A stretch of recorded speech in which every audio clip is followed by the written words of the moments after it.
ထားတဲ့ထုံးစက်တွေကမှနီရဲထုံးစက်တစ်မျိုးနဲ့မိတ်ဆက်ဘယ်ထုံးစက်လေးဖြစ်မလဲဆိုတာကိုကြည့်လိုက်ရအောင်အခုအင်းနောက်မှာရှိနေတဲ့ထုံးစက်ကတော့ YDO NLH 904ပဲဖြစ်ပါတယ်ဒီထုံးစက်မှာဘာတွေထူးခြားပြောင်းလဲသွားလဲဆိုတာကိုတော့ဗီဒီယိုလေးရနေပြီးတော့ပြပြပေးပါရဖြစ်ပါတယ်ကိုကျော်လေးရေအရင်တင်သွင်းထားတဲ့ YDO H 939လေးနဲ့အခု NLH 904ဘာတွေထူးခြားပြောင်းလဲသွားလဲဆိုတာကိုပြပြပေးပါအောင်နော်ဘာတွေပြောင်းလဲသွားလဲဆိုရင်ပထမဆုံးအချက်ကတော့ NLH 939လေးမှာစက်ရုပ်ကောင်းပုံပြောင်းဖြစ်သွားပါတယ်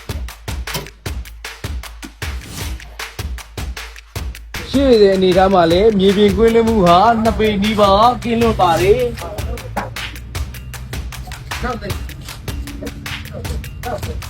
ဒီအချက်နေရတော့တာယာဆိုင်ပြောင်းလဲသွားပါတယ်ရှေ့ဘိန်းတာယာဆိုင်ကတော့14924ဖြစ်ပါတယ်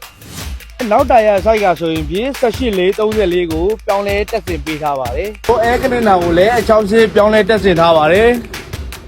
ဒီတဲ့တိုင်ကြီးကိုလည်းဘေးဘက်နားမှာပြောင်းလဲတက်ဆင်ထားပါတယ်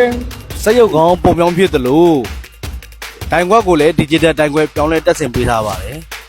စက်ရုပ်ကောင်းနဲ့လိုက်ဖက်တဲ့နောက်ကိုယ်တွေကိုလည်းပြောင်းလဲတက်ဆင်ထားပါတယ်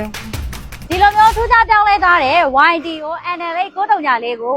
ကြောင်မော်ရောမြေပြဒေတာမှာပါစိတ်ကြိုက်ထုံရက်မောင်းနေအသုံးပြုချင်တယ်ဆိုရင်တော့ IM International ရဲ့ online ဖုန်းနံပါတ်ကိုအမြန်ဆုံးဆက်သွယ်လိုက်တော့နော်ထုံစက်တွေကပစ္စည်းရောက်တာနဲ့ကုန်တာမြန်လို့မြန်လေးလာမှစိတ်ချရပြီနော်